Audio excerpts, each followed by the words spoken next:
Chunk challenge, chunk challenge. Everybody loves a little secret chunk challenge. That's a little reference for all you anime fans out there. Hi everyone, my name's Doc. This is Temporary Worlds. We're playing the chunk challenge, where we progress as we gain XP and claim new chunks and move forward to find souvenirs from every biome that we can unlock. It's so lovely to be back here with you again. Today, we've got a solemn and important task ahead of us. We simply must build a mob spawner. So, today's plan, I will be building a mob spawner in this square, over and above this square area here. If you look on the mini-map, this is sort of the center point of the square.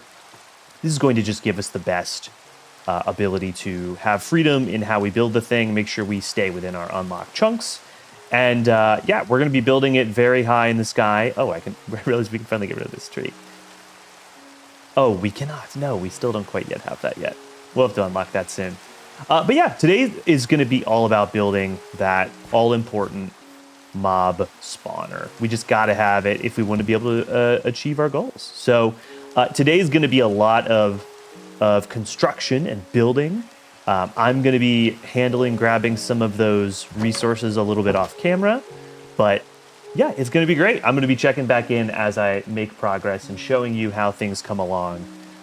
It's going to be fantastic. We'll probably also do some light renovations in the basement.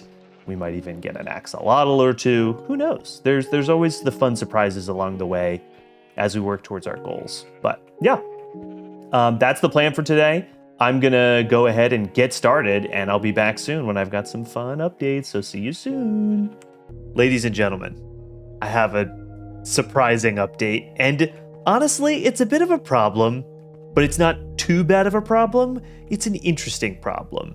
I was in my storage area organizing things like a good Minecraft player, and then all of a sudden I saw something in the subtitles there at the bottom right. I heard something dies, and I think that our sheep might have been eaten. I'm not sure, but I'm thinking it's the case. So the wolf just ate all of our sheep. So we do not have any more sheep for breeding. I mean, fortunately, we do have a fair amount of wool. It's not a ton, but we certainly would have preferred not to have had all our sheep eaten. On the plus side, we've caught ourselves a wolf, which will eventually become our dog, which is nice. But yeah, well, buddy, now you're stuck in there. So I just wanted to share that update. We'll have to figure out the sheep situation. Because now that this has happened, we need to be ready for more murders by the wolf. But in any case, we're very close here to being ready. So I'll be right back with a little bit of an update with the materials and our building plans for the rest of the episode. See you soon. Okay, ladies and gentlemen, it is time to begin construction. And as we all know, the most important part of any construction project is safety. Safety first as we build our ladders to the sky. So for this project, I'm using... Oh, actually, I need some pillar blocks here. For the design I'm using, the recommendations are to start your farm at about Y level 250. So we have to go up a fairly high. So... we've stockpiled some cobble. It should do it for us. Grab a little bit of extra water just for safety. Okay, let's get building. Don't know exactly the best way to do this, but the goal for me here is just to ladder and pillar as we go. And I think this is probably pretty good. Eventually, we are going to create a bubble elevator here. I've done different things here for transportation, because one thing when I was testing this before, when I build other mob spawners just in general, I built it fairly high up, and then I was like, ooh, I can use a water elevator where I can just swim upwards, and I'll be fine. And it's like, if you make it this tall, it will actually kill you by the time you get to the before you get to the top. You can lose all your stuff, and you lose your chunk progress. You have to regrind all over again. It's a real mess. So I'll see you all at level 250, and then I'll show you the next part of the plan. We made it. 250. Very high in the air, very dark at night. We've got a lovely, precarious little ladder path all the way back down. And the next step here is going to be building out this platform and start building yet another tower upwards. So I'm going to take care of that, and I'll be back once that's built up. Okay, we got everything we need. We're at the top. We've got a chest full of supplies. And the first step here is to make the tube down which all the mobs will fall. And the original guide that I am using suggests a 3x3 tube. I prefer the 2x2 just because of the angle at which mobs that fall down can sometimes see you when you're here punching. If you build a 3x3. So I just kind of prefer the 2x2 by design, and it's a little bit more compact and works just fine. We're going to have a bed up here because honestly, going up and down this terrifying ladder takes forever. So yeah, so I'm going to start by building the tube that goes around this 2x2 grid that goes all the way up. I think it's 19 blocks above this chest. And then once we've got that all built up, I'll show you how every step of this construction goes. So I'll be back once we've got our nice big tube. Okay, great. So we built our giant, scary funnel. And now we're going to be building, this is the level at which, so this is, I'm standing on 271. This is the level where the platform, the base platform with the water will be. And so for this design, we're going to go 1, 2, 3, 4 out on each side and then fill in a platform. So I will do that right now. Ooh, it's looking nice. We've got our, 1, 2, 3, 4, 5, 6, 7, 8, 9, 10, 11, 12 by 12 platform all set up. And now we just need to start adding some water. And I just realized I need to go make a 2x2 water source because I'll be needing some water up here. So I'll be right back with some water. And we made it. Infinite water source. Let's go up and put in the water, or at least set up the system for putting in the water up here. Okay, so this is a sort of water flow based mob farm where you do need the water flowing at a particular angle. And so the next step here is really just to get these corners all set up so that when we place the water, it's going to flow the correct way. Great, just like that. Okay, next we need to just put some fences over this opening here. And this is going to allow the mobs to come through, but not the water that we're eventually going to be putting into the system. So we just need fence gates here. I think we just need 4. And it's pretty much as easy as this. Oops. We just need another one on the other side. Great. And then I don't know if we can, yeah, there we go. Just like this. And then the only other step we got to do is open these up. Awesome. So now once we put the water in, the mobs will go right through those doors. Beautiful.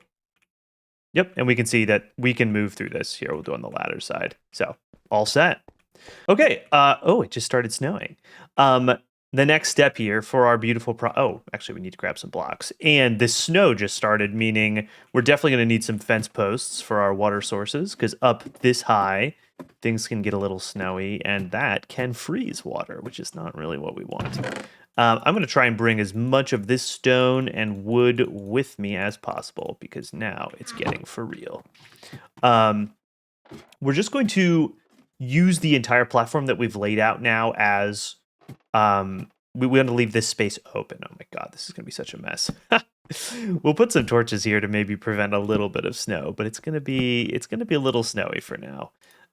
So basically, the way you want to do this is you're going to be making the walls 4 high. So 1, 2, 3, 4. That's going to be the height that you want for these walls to start. So I'm going to start just by sort of encapsulating the entire sides around here with these 4 block high walls. So I'll be right back. And there we go. 4 high walls on every side. Note that it is 1, 2, 3, 4, sort of from the floor of this platform. I think I had it wrong initially there. So the next step is really just making little 3x3 platforms in the sky. And, you got to get the spacing right. Basically, you're going to need space for trapdoors on either side of this. So 1, 2, 3, trapdoor, or actually 1, 2, 3. Actually, it should be just fine like this. 2, 3. Okay, yeah, I think that's okay. Wait, did I do the math wrong? Okay, I checked. I just kind of goofed it a little bit. It's just a little bit of a math thing, but it doesn't really matter because we can still deal with it anyway. So this particular spawner is going to have a 3x3, a 4x3, and a 3x3. We'll have to make sure we do the carpet right later, but that's more advanced. We don't need to worry too much about that. So we just do this, space, 1, 2, 3, beautiful, 2, 3, 1, 2, 3, nice. Yeah, and so on and so forth until you've got a full build-in set. I'll show you what it looks like at the end. Okay, great. So this is the pattern that worked out for the way I've built the thing. I don't know where I went wrong. For some reason, this is 4 wide instead of 3, but it doesn't really matter because ultimately the point is that you have some platforms that you can put trapdoors in between in order to let the mobs fall through. So I'm going to finish building up. Basically, this is a tileable design. So I'm going to be building this upwards, probably at least 2 more layers. And then once that's all squared away, we'll start loading in the water, knocking out the torches, and getting this bad boy going. So I'm going to go build for a while, and I'll come back when we've got some progress to share. So, and I'll show you a little bit with the carpets. The carpets we'll have to do later, but I'll show you the trapdoors first. Anyway, I'll see you in a second. Level 2 walls are complete. One thing I was just realizing why this count is a little off from the guide I was using. Because the hole was 2 instead of 3 wide, it's just thrown off the left and right a little bit here. What I'm considering is maybe eliminating this outer edge and just having a 2x2 in there, maybe cut this off and cut this off. Well, I'm going to go with it as it is now and just have this single row for trapdoor space. But if we do have slow spawn rates, we'll come back up and modify it and make sure that there's 2 blocks of air between each of the spawning platforms. But for now, I'm just going to go with it and we'll see sort of what works. So anyway, about to build a few more layers. See you soon. Okay, so quick update. I did realize I'm a little concerned about something, and it's this. So right here, we've got our 1, 2, 3 and our 1, 2, 3, 4 size platforms. If I keep moving continuously, I can actually walk over this gap. You can fall through it. Here, I'm gonna eat some bread so I don't hurt myself. Seriously. But you do fall through it, but only through that very narrowest of gaps. So I actually am going to readjust the design so that there is 1, 2 blocks of air between each of the spawning platforms. It will mean that the middle and these middle sections that stick out and this middle floating platform will be smaller for spawning. But I feel way more confident that that's going to be kind of the right call for the design. So I'm going to modify this a little bit and re-add the trapdoors and then give you a full tour because we actually have our 1, 2, 3 layers. We just need some wall and then some ceiling above for that final layer, and then we should be good to go. So I'll be back again after I've sort of fixed this up, modified this a little bit, and I'll see you very soon. Okay, so we have a roof. We have our platforms. We have our trapdoors, really, at least most of them. The only thing we're missing is on each of these platforms, we're going to place a piece of carpet in the middle or just on some middle-ish section of those smaller ones. And that's just to prevent spiders from spawning in this particular mob farm. I've never left it open. I could, but it can really cause issues of the spiders getting clogged up in the system. So we're going to avoid spiders for now. If we do eventually want to let spiders back in, we might remove a few carpets from these areas. But that's the only other thing. We're going to take all these lights out, put in the carpet, put in these last trapdoors here, and then I'll show you quickly here in just a second how to put in the water. But then we're going to close it all up and let it work. So I'll be right back. I'm going to show you how the water works in just a few seconds here. Okay, the only thing that we have left to do here is just to put in the water. I'm going to be putting in some fence posts as well because we're so high. If you're this high in the sky, and depending on the biome that you're in, sometimes you can end up with cold enough temperatures that will turn your water to ice and could totally mess up your farm. So I'm just, this is just a personal recommendation for me here is slap a fence post in this corner and then go to it with the water. Now I'm going to actually get rid of this first. This is in the way. Get rid of this. Go. And there we go. And that should really direct everything. As you can sort of see, that flows everything towards the pit, the drop pit. This is just about everything I'm probably going to do here. I'm going to, let's go up here and just start taking away these, well, I'll take away the ladder and stuff like that, but I'm going to take out the ladder, take out the torches, and we're going to set this thing off and get it going. So let's, oh, and obviously I'm going to put the carpet in too. But again, super simple stuff. I don't actually have any on me right now, but I'll show you one piece of carpet just for what I mean. And then, yeah. Okay, thanks to our wolf friend, we are actually a little bit low on different colors of wool that we can use here, but you can see right here, this is carpet. I've just got one square on each platform, so this is just the ideal thing you want to do if you want to avoid spiders. I may end up having to accept a few spiders in this system because I'm not sure I have enough wool to make enough carpets to cover everything. But we'll see. I think we should be just fine. I can run down and grab some more. But okay, so carpet's going on the squares. Torches are getting out of here, and so am I. The next time you see me, I'll be at the bottom of this thing slashing the feet of some skeletons. So can't wait to show you that. Well, what do we have here? Couple of unwelcome friends. Very welcome friends. This is how it begins, folks. Now we're really chunk challenging. Okay, I'm going to cut it here. This has been a very long process building this, but we know it's working now. That's exciting. We're definitely going to be farming this and using it to do a little bit more exploring. But for now, I'm going to call it and say thank you so much for watching. And I am excited to see you in the next Chunk Challenge episode. See you soon.